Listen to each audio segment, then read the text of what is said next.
জানিয়ে দিব এই মুহূর্তে আমাদের হাতে এসেছে গুরুত্বপূর্ণ আপডেট আন্তর্জাতিক সংবাদের শিরোনাম।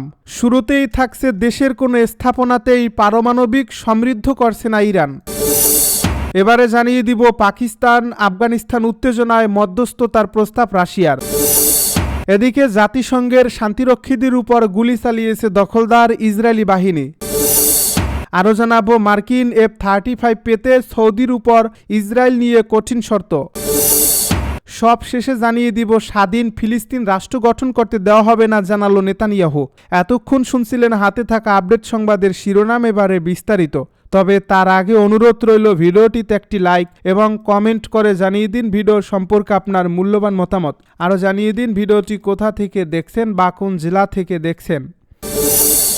দেশের কোনো স্থাপনাতেই পারমাণবিক সমৃদ্ধ করছে না ইরান। তেহরান এখন আর দেশের কোনো স্থাপনাতেই ইউরেনিয়াম সমৃদ্ধ করছে না বলে ইরানের পররাষ্ট্রমন্ত্রী রবিবার জানিয়ে দিয়েছেন।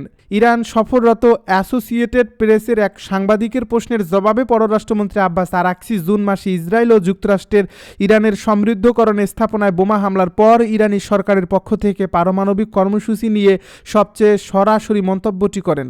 আরাকচি বলেন, ইরানে কোনো ঘোষণাবিহীন পারমাণবিক সমৃদ্ধকরণ নেই। আমাদের সব স্থাপনা আন্তর্জাতিক পরমাণু শক্তি সংস্থার সুরক্ষা ও নজরদারির আওতায় আছে। এখন কোনো সমৃদ্ধকরণ হচ্ছে না, কারণ আমাদের সমৃদ্ধকরণ স্থাপনাগুলো হামলার শিকার হয়েছে। যুক্তরাষ্ট্র ও অন্যদের সঙ্গে ইরান আবার কোন শর্তে আলোচনায় ফিরবে এ প্রশ্নে আরাকচি বলেন, ইরানের পরমাণু কর্মসূচি নিয়ে বার্তা এখন স্পষ্ট। পররাষ্ট্রমন্ত্রী আরও বলেন, ইরানের সমৃদ্ধকরণের অধিকার, শান্তিপূর্ণ কাজে পারমাণবিক প্রযুক্তি ব্যবহারের অধিকার, যার মধ্যে সমৃদ্ধকরণ আছে, অস্বীকৃতিযোগ্য নয়। আমাদের এই অধিকার আছে এবং আমরা তা অব্যাহতভাবে প্রয়োগ করছি এবং আমরা আশা করি আন্তর্জাতিক সম্প্রদায়, যার মধ্যে যুক্তরাষ্ট্রও রয়েছে, আমাদের অধিকারগুলোকে স্বীকৃতি দেবে এবং বুঝবে যে এটি ইরানের একটি অবিচ্ছেদ্য অধিকার এবং আমরা আমাদের অধিকার কখনো ত্যাগ করব না। ব্রিটিশ গণমাধ্যম ও অন্যান্য দেশের সাংবাদিকদের সঙ্গে একটি সম্মেলনে যোগ দিতে ইরানি সরকার এপির প্রতিবেদকের জন্য 3 দিনের ভিসা প্রদান করেছিল। ইরানের পররাষ্ট্র মন্ত্রণালয়ের অধীনস্থ institute for political and international studies সম্মেলনটি আয়োজন করে। International under assault, aggression and self defence শিরোনামের এই সম্মেলনে জুন মাসের 12 দিনের যুদ্ধ নিয়ে তেহরানের দৃষ্টিভঙ্গি তুলে ধরে ইরানি রাজনৈতিক বিশ্লেষকদের প্রবন্ধ উপস্থাপন করা হয়। পাকিস্তান আফগানিস্তান উত্তেজনায় মধ্যস্থতার প্রস্তাব রাশিয়ার। পাকিস্তান ও আফগানিস্তানের মধ্যে উত্তেজনা কমাতে মধ্যস্থতার প্রস্তাব দিয়েছে রাশিয়া। রুশ পররাষ্ট্র মন্ত্রণালয়ের মুখপাত্র মারিয়া জাখারোভার বরাত দিয়ে রবিবার দ্য এক্সপ্রেস ট্রিবিউন কথা জানিয়েছে। ক্রেমলিনে এক সংবাদ সম্মেলনে কথা বলতে গিয়ে মারিয়া জাখারোভা জোর দিয়ে বলেন, অঞ্চলে স্থিতিশীলতা প্রতিষ্ঠা করাই রাশিয়ার সর্বোচ্চ অগ্রাধিকার। রাশিয়ার পররাষ্ট্রমন্ত্রী সের্গেই ল্যাভরভ ও তার ইরানি সমকক্ষ আব্বাস আরাকচি শুক্রবার দুই দেশের মধ্যে বাড়তে থাকা চাপ কমাতে মধ্যস্থতার জন্য টেলিফোনে কথা বলেন। জাখারোভা বলেন, কাতার ও তুরস্কের মধ্যস্থতায় কাবুল ও ইসলামাবাদের মধ্যে আফগান পাকিস্তান সীমান্তে পারস্পরিক যুদ্ধবিরতি এবং সীমান্ত পার গুলি বিনিময় বন্ধে যে চুক্তি হয়েছে, আমরা তা স্বাগত জানাই। জাখারোভা পাকিস্তান ও আফগানিস্তানকে গুরুত্বপূর্ণ আঞ্চলিক অংশীদার বলে বর্ণনা করেন এবং সতর্ক করে বলেন, তাদের মধ্যে সীমান্ত উত্তেজনা আঞ্চলিক নিরাপত্তার জন্য গুরুতর হুমকি সৃষ্টি করতে পারে। তিনি আরও বলেন, এমন পরিস্থিতিতে মধ্যস্থতার প্রচেষ্টা টেকসই শান্তি প্রতিষ্ঠায় সহায়ক হতে পারে। রাশিয়া জোর দিয়ে বলেছে, বিরোধের স্থায়ী সমাধান কেবলই সংলাপ ও আলোচনার মাধ্যমেই সম্ভব। পররাষ্ট্র মন্ত্রণালয়ের মুখপাত্র দুই দেশকে সংযম অবলম্বন করতে, আলোচনার মাধ্যমে মত পার্থক্য দূর করতে এবং এমন কোনো পদক্ষেপ থেকে বিরত থাকতে আহ্বান জানান যা উত্তেজনা আরও বাড়িয়ে দিতে পারে। রাশিয়া উল্লেখ করেছে, পাকিস্তান ও আফগানিস্তানের চলমান উত্তেজনা অঞ্চলের শান্তি ও স্থিতিশীলতাকে বাধাগ্রস্ত করতে পারে, তাই সংলাপ প্রক্রিয়া অব্যাহত রাখা অত্যন্ত জরুরি। জাতিসংঘের শান্তিরক্ষীদের উপর গুলি চালিয়েছে দখলদার ইসরায়েলি বাহিনী। লেবাননে নিয়োজিত জাতিসংঘের শান্তিরক্ষী বাহিনীর উপর গুলি চালিয়েছে দখলদার ইসরায়েলি সৈন্যরা। রোববার শান্তিরক্ষীরা এক বিবৃতিতে জানিয়েছে, ভারী মেশিন গানের গুলি তাদের কর্মীদের থেকে মাত্র 5 মিটার দূরে আঘাত এনেছে। আল জাজিরা প্রতিবেদন অনুসারে দখলদার বাহিনী 1 বছর ধরে চলা যুদ্ধবিরতি লঙ্ঘন করে প্রায় প্রতিদিনই লেবাননে আক্রমণ চালিয়ে যাচ্ছে। লেবাননে নিয়োজিত জাতিসংঘের শান্তিরক্ষী এক বিবৃতিতে বলেছে, লেবাননের ভূখণ্ডে ইসরায়েলের প্রতিষ্ঠিত অবস্থানের কাছাকাছি থেকে মেরকাবা ট্যাঙ্ক দিয়ে নিয়ে শান্তিরক্ষীদের উপর গুলি চালানো হয়েছে। ভারী মেশিনগানের গুলি কর্মীদের থেকে প্রায় 5 মিটার দূরে আঘাত এনেছে। ইউনিফিল আরও জানিয়েছে, ট্যাঙ্কটি ইসরায়েলি অবস্থানের ভেতরে চলে যাওয়ায় 30 মিনিট পর শান্তিরক্ষী নিরাপদে চলে যেতে সক্ষম হয়। ইসরায়েল বলছে তাদের সৈন্যরা জাতিসংঘের টহলকে সন্দেহভাজন ভেবেছিল।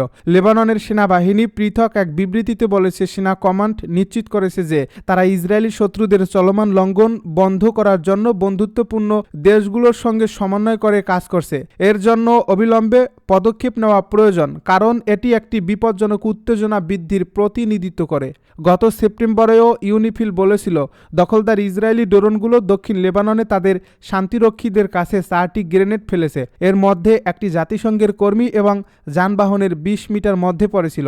ইউনিফিল আরও বলছে, এসব গুলিবর্ষণ জাতিসংঘের নিরাপত্তা পরিষদের 1701 নম্বর প্রস্তাবের গুরুতর লঙ্ঘন। এ বিবৃতিতে বলা হয়েছে, আবারও ইসরায়েলি বাহিনীকে শান্তিরক্ষীদের উপর বা তার কাছাকাছি যে কোনো আক্রমণাত্মক আচরণ এবং আক্রমণ বন্ধ করার আহ্বান জানাচ্ছি। প্রসঙ্গত, লেবাননের বিরুদ্ধে সাম্প্রতিক আগ্রাসনে ইসরায়েল 4000-এরও বেশি মানুষকে হত্যা করেছে, যাদের বেশিরভাগই বেসামরিক নাগরিক। 10 লাখেরও বেশি লোক বাস্তুচ্যুত হয়েছে।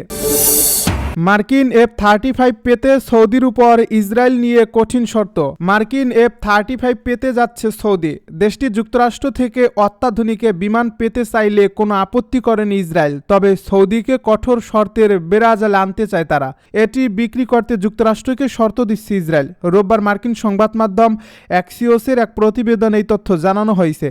ইসরায়েল জানিয়েছে, যুক্তরাষ্ট্র সৌদি আরবকে F-35 যুদ্ধবিমান বিক্রি করলে তাদের আপত্তি নেই, তবে এক্ষেত্রে শর্ত আরোপ করছে তারা। বলা হয়েছে, রিয়াদকে ইসরায়েলের সঙ্গে আনুষ্ঠানিকভাবে সম্পর্ক স্বাভাবিক করতে হবে। ইসরায়েলের 2 কর্মকর্তার বরাত দিয়ে এই তথ্য জানিয়েছে অ্যাক্সিওস। অ্যাক্সিওস জানিয়েছে, মঙ্গলবার সৌদি ক্রাউন প্রিন্স মোহাম্মদ বিন সালমান ওয়াশিংটনে প্রেসিডেন্ট ডোনাল্ড ট্রাম্পের সঙ্গে বৈঠক করতে যাচ্ছেন। এ বৈঠকে সম্ভাব্য F-35 চুক্তি, যুক্তরাষ্ট্র সৌদি নিরাপত্তা সমঝোতা এবং ইসরায়েলের সঙ্গে সম্ভাব্য সম্পর্ক স্বাভাবিকরণের প্রধান আলোচ্য বিষয়। অ্যাক্সিওসের এই তথ্য অনুযায়ী গত মাসে MBS-এর সঙ্গে ফোনালাপে ট্রাম্প বলেন, গাজা যুদ্ধ শেষ হওয়ায় এখন সৌদি আরবে ইসরায়েলের সঙ্গে সম্পর্ক স্বাভাবিক করার পথে এগোনোর সময় এসেছে। গত শুক্রবার এয়ারফোর্স ওয়ানে সাংবাদিকদের সঙ্গে ট্রাম্প বলেন, তিনি আশা করেন সৌদি আরব শীঘ্রই আব্রাহাম চুক্তিতে যোগ দেবেন। তিনি এও নিশ্চিত করেন, সৌদি আরবের সঙ্গে F-35 যুদ্ধবিমান সহ সম্ভাব্য অস্ত্র চুক্তি বিবেচনা করা হচ্ছে। ইসরায়েলি কর্মকর্তারা বলছেন, সৌদি আরব সম্পর্ক স্বাভাবিক করলে তবেই তাদের F-35 দেওয়া যুক্তিসঙ্গত। কোনো কূটনৈতিক প্রতিদান না নিয়ে শুধু অস্ত্র দেওয়াটা ভুল হবে। অ্যাক্সিওস জানিয়েছে, মধ্যপ্রাচ্যে বর্তমানে একমাত্র ইসরায়েলের কাছেই F-35 রয়েছে। সৌদি আরব ওই যুদ্ধ বিমান পেলে আঞ্চলিক সামরিক ভারসাম্য বদলে যেতে পারে এবং ইসরায়েলের কোয়ালিটেটিভ মিলিটারি এজ বা সামরিক প্রাধান্য প্রশ্নে নতুন চ্যালেঞ্জ তৈরি হতে পারে। স্বাধীন ফিলিস্তিন রাষ্ট্র গঠন করতে দেওয়া হবে না, জানালো নেতানিয়াহু। ফিলিস্তিনি ভূখণ্ড নিয়ে স্বাধীন ফিলিস্তিন রাষ্ট্র গঠন করতে দেওয়া হবে না বলে আবারও জানিয়েছেন ইসরায়েলি প্রধানমন্ত্রী বেঞ্জামিন নেতানিয়াহু। এছাড়া গাজা বেসামরিকরণ ও হামাসের যোদ্ধাদের নিরস্ত্র করা হবে বলেও মন্তব্য করেছেন যুদ্ধাপরাধে অভিযুক্ত নেতানিয়াহু। সোমবার এক সরকারি বৈঠকে দখলদার বলেন, ফিলিস্তিন রাষ্ট্র বা ভূখণ্ড নিয়ে আমাদের অবস্থানের পরিবর্তন হয়নি। গাজাকে বেসামরিকরণ করা হবে। ফিলিস্তিনি রাষ্ট্র নিয়ে আমাদের অবস্থান। জর্ডান নদীর পশ্চিমাঞ্চলের কোনো ভূখণ্ড নিয়ে ফিলিস্তিনি রাষ্ট্র গঠনের যে বিরোধিতা আমরা করি সেটা অব্যাহত আছে।